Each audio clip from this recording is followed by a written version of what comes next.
Hello दोस्तों, welcome to our YouTube channel जिसका नाम है खड़ूस मास्टर। अभी तक हम पढ़ चुके हैं मौर्य साम्राज्य, उनके कला, साहित्य और साम्राज्य विस्तार के बारे में। आज हम पढ़ने वाले हैं भारत के इतिहास का स्वर्णिम युग, जिसे गोल्डन पीरियड के नाम से भी जाना जाता है, गुप्त साम्राज्य। गुप्त साम्राज्य का टाइम पीरियड है 240 ईस्वी से 550 ईस्वी तक, मतलब एडी। पहले क्या चल रहा था, बीसी चल रहा था, अब चलेगा AD, after death of Christ. तो ये क्या है, 240 ईस्वी से 550 ईस्वी पूर्व तक। देखिए, गुप्त साम्राज्य को स्वर्ण काल के नाम से भी जाना जाता है, स्वर्ण काल, या इसे बोलते हैं golden period, golden period of India. इस समय में कला, साहित्य, विज्ञान सब का बेहतरीन तरीके से क्या हुआ, प्रचार प्रसार हुआ था। इसी काल में कला, साहित्य और विज्ञान का पूर्णतया प्रचार प्रसार हुआ था, और इसी काल में भारत को सोने की चिड़िया कहा जाने लगा। चलिए, इसको क्लासिकल एज के नाम से भी जानते हैं दोस्तों। अभी देखिए, जो गुप्त है, गुप्त साम्राज्य, जो गुप्त है उनको वैश्य माना जाता है, जो गुप्त है उनको वैश्य माना जाता है।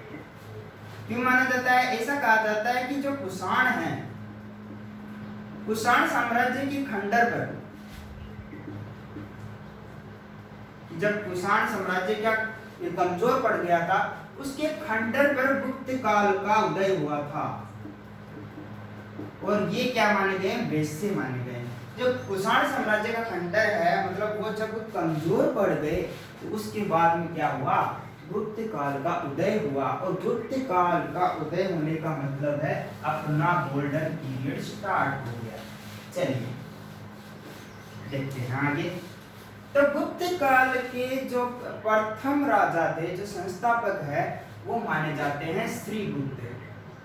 अगर कहीं पे भी क्वेश्चन मिल जाए, who is the first ruler of Gupta dynasty, तो कौन था, श्रीगुप्त। और इसको माना जाता है 275 ईस्वी से 275 ईस्वी से 80 ईस्वी पूर्व तक। देखिए, इसने क्या किया था, 240 ईस्वी में क्या कर दी थी, गुप्त साम्राज्य की क्या रख दी थी, नींव रख दी थी, नींव तो रख दी थी इसने। और ये क्या कहा जाता है, श्रीगुप्त किसका था, कुषाण जो साम्राज्य था, कुषाणों का क्या थे, सामंत थे। अब सामंत किसे बोलते हैं दोस्तों, सामंत जैसे जो मेन राजा था, जैसे बहुत से ये कोई स्टेट है, इसके बहुत छोटे छोटे भाग है, जैसे जिले हैं या कुछ भी देश है या उसके राज्य है, तो ये जो केंद्र में होता था, इन सब पे राज करने वाला वो तो होता था राजा, महाराजा धीराज। और ये जो छोटे छोटे राज्यों में अपने अपने सामंत स्थापित करके रखता था। जैसे आज के दौर में मुख्यमंत्री नहीं है, प्रधानमंत्री के अंडर काम करते हैं या अंडर रहते हैं, तो उसी प्रकार से ये है मुख्य, ये जो सामंत थे, जब ये केंद्र कमजोर पड़ता था, जब केंद्र का राजा कमजोर हो जाता था, अति विलासी होता था, तो ये लोग क्या करते थे, अपने आप को स्वतंत्र राजा घोषित कर दिया करते थे, और फिर धीरे धीरे क्या करना शुरू कर देते थे, साम्राज्य विस्तार करना शुरू कर देते थे। तो ये जो गुप्त साम्राज्य का था, श्रीगुप्त, इसने भी क्या किया, अपने आप को राजा तो घोषित किया, लेकिन स्वतंत्र रूप से इसका प्रचार नहीं किया कि मैं राजा हूँ, केवल नींव रख दी, और मतलब एक ओनली नाम मात्र का राजा था। और ये सामंत था किसका, कुषाणों का सामंत था। और इसने क्या किया था, इसने कौशाम्बी में अपने आप को राजा घोषित किया था। चलिए, तो इसके बाद इनके जो पुत्र थे, कौन, घटोत्कच, इनके पुत्र का नाम है घटोत्कच। महाभारत काल में भी शायद घटोत्कच है। घटोत्कच ये 280 ईस्वा पूर्व से 319 तक, 280 ईस्वा पूर्व से 319 ईसा पूर्व तक इनका शासनकाल माना जाता है। 319 में चंद्रगुप्त प्रथम आ जाएगा। चलिए, घटोत्कच जो हैं, वो शक जो साम्राज्य है, जो शकों के साम्राज्य में रहते थे, और वो उनके क्या थे, सेनापति थे। कहा जाता है कि शकों के क्या थे, ये सेनापति थे। और इनके बारे में ये किंवदंती है कि इनको लिच्छवी जो साम्राज्य है, लिच्छवियों ने इनको क्या किया था, शरण प्रदान की थी।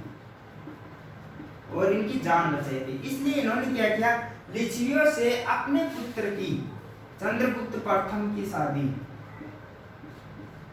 किससे कर दी, लिच्छवी पुत्री से कर दी और वहां पर वैवाहिक संबंध स्थापित किए थे। वो आगे चंद्रगुप्त प्रथम में मैं बता दूंगा। और इन्होंने इनके साथ क्या हो गया, वैवाहिक संबंध स्थापित होने से ये थोड़े मजबूत हो गए थे। एक देखिए विक्रमादित्य की पुत्री, विक्रमादित्य की पुत्री थी प्रभावती गुप्त। प्रभावती गुप्त ने क्या किया, अपना जो लेख है प्रभावती गुप्त का जो अभिलेख है उसमें क्या किया, घटोत्कच को गुप्त काल का प्रथम राजा बनाया, उस पर उल्लेखित करवाया है। देखिए उसमें बोला है कि जो प्रथम राजा है क्या है, अभिलेख, वो कौन है, घटोत्कच है। ठीक है दोस्तों, इनका एक ताम्रपत्र भी था, इन्होंने ताम्रपत्र भी रिद्ध ताम्रपत्र, रिद्ध ताम्रपत्र में भी क्या किया है, घटोत्कच को क्या किया है कि ये क्या है, मौर्य साम्राज्य, ये जो गुप्त साम्राज्य उनके प्रथम राजा के रूप में इनको माना है। अभी देखिए घटोत्कच है, आगे चलते हैं इसके आगे। घटोत्कच की मोहरें हमें वैशाली से प्राप्त हुई है, इनकी मोहरें हैं हमें वैशाली से प्राप्त हुई है, क्या मोहरें। और देखिए जो एक सेंट पीटर्सबर्ग, पीटर्सबर्ग कहाँ पे है, सेंट पीटर्सबर्ग रसिया में है, रूस में। यहाँ पे क्या हुआ है, हमें एक सिक्का प्राप्त हुआ है और सिक्के पर क्या अंकित है, एक और तो घटोत्कच अंकित है, घटोत्कच अंकित है और उसके ऊपर विक्रमादित्य की, दूसरी ओर विक्रमादित्य की उपाधि अंकित की गई है। तो क्या है, घटोत्कच को गुप्त साम्राज्य का क्या माना जाता है, राजा माना जाता है। लेकिन प्रभावती गुप्त के अनुसार ये क्या है, गुप्त साम्राज्य का प्रथम राजा है, लेकिन एक्चुअल में कौन है, श्री गुप्त इसका राजा माना जाता है। चलिए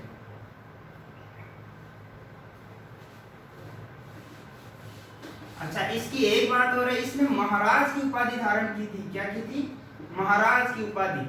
मतलब धीरे धीरे क्या होने लगा था, ये जो गुप्त साम्राज्य है धीरे धीरे उदय होने लगा था। अब चलते हैं, घटोत्कच के पुत्र कौन है, चंद्रगुप्त प्रथम। चंद्रगुप्त प्रथम जिनका शासन काल माना जाता है 319 ईस्वी पूर्व से 335 ईस्वी पूर्व तक, 319 ईस्वी पूर्व से 335 ईस्वी पूर्व तक इनका शासनकाल माना जाता है। और चंद्रगुप्त प्रथम वास्तविक संस्थापक थे, इसके गुप्त साम्राज्य के वास्तविक संस्थापक थे। जो real ruler of the Gupta dynasty कौन है, ये चंद्रगुप्त प्रथम। और इन्होंने क्या की थी, 319 ईस्वी में क्या की थी दोस्तों, गुप्त संवत स्टार्ट की थी, गुप्त संवत स्टार्ट कर दी भाई आती। इन्होंने क्या किया, गुप्त संवत का विमोचन किया था, उनका आते ही क्या कर दिया, गुप्त साम्राज्य, गुप्त संवत स्टार्ट की थी। और देखिए विक्रम संवत भी है एक, विक्रम संवत कब स्टार्ट हुई, एक विक्रम संवत है, एक शक संवत है। ये कब संवत स्टार्ट हुई थी, ये तीन ही ज्यादा इंपॉर्टेंट है हमारे इंडिया में। तो कब स्टार्ट हुई दोस्तों, देखिए विक्रम संवत है वो 57 ईस्वी पूर्व में स्टार्ट हुई, ठीक है। ये 78 ईस्वी पूर्व में, ईस्वी में स्टार्ट हुई, सॉरी ये ईस्वी पूर्व में, ईस्वी में स्टार्ट हुई थी। इसको कनिष्क ने शुरू किया था, राजा बनते ही कनिष्क जो कुषाण शासक है उसने शुरू कर दिया था कि ये क्या है, विक्रम संवत, ये शक संवत है, ठीक है। और यहाँ पे देखिए, यहाँ पे विक्रमादित्य ने ये इस विक्रम संवत बनाए थे। और गुप्त संवत मैंने बता दिया, चंद्रगुप्त प्रथम ने इस संवत का विमोचन किया था। ठीक है, ठीक, चलिए इसके बाद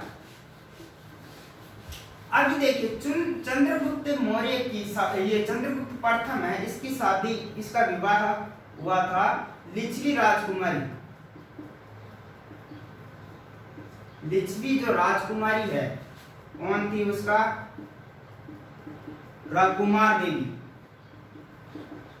कुमार देवी से इसका विवाह संपन्न हुआ था। और देखिए सबसे बड़ा कोइंसिडेंस क्या हुआ, 305 ईस्वी में इनका विवाह हुआ था, इसका चंद्रगुप्त प्रथम का और इनका। ठीक है, मगध राज्य के द्वितीय संस्थापक प्रथम तो कौन था, चंद्रगुप्त मौर्य, और द्वितीय संस्थापक कौन थे, चंद्रगुप्त प्रथम। मगध साम्राज्य का द्वितीय संस्थापक के रूप में भी इनको जाना जाता है। देखिए यहाँ पे गौर कीजिएगा, 305 ईस्वी में क्या हुआ था, चंद्रगुप्त प्रथम की शादी हुई थी किससे, उसका विवाह हुआ था किससे, कुमार देवी से, लिच्छवी राजकुमारी से। और देखिए 305 ईस्वी पूर्व, 305 ईस्वी पूर्व में देखिए चंद्रगुप्त मौर्य का विवाह हुआ था, जो प्रथम संस्थापक थे मगध साम्राज्य के, उनका विवाह हुआ था किसके साथ, सिकंदर के पौत्री के साथ, जिसका नाम था हेलेना। हेलेना के साथ इनका विवाह संपन्न हुआ था। सिमिलरिटी देखिए, डेट देखिए, ये इससे पूर्व में हुआ था और ये ईस्वी में हुआ था। लगभग 1 शतक का अंतर है, 1-2 शतक का अंतर है दोस्तों। तो देखिए व्हाट ए कोइंसिडेंस, 305 ईस्वी पूर्व से 305 ईस्वी तक एक ही डेट ईयर को इनकी शादी हुई थी। चलिए, चंद्रगुप्त प्रथम है जो ये क्या है, गुप्त साम्राज्य के प्रथम और वास्तविक संस्थापक के रूप में जाने जाते हैं। तो आज के लिए दोस्तों इतना ही। कल हम पढ़ेंगे इनके पुत्र के बारे में, समुद्रगुप्त के बारे में। अभी तक जितना भी बताया आप अच्छे से याद कर लीजिएगा। अगले वीडियो में मिलते हैं। थैंक यू, धन्यवाद।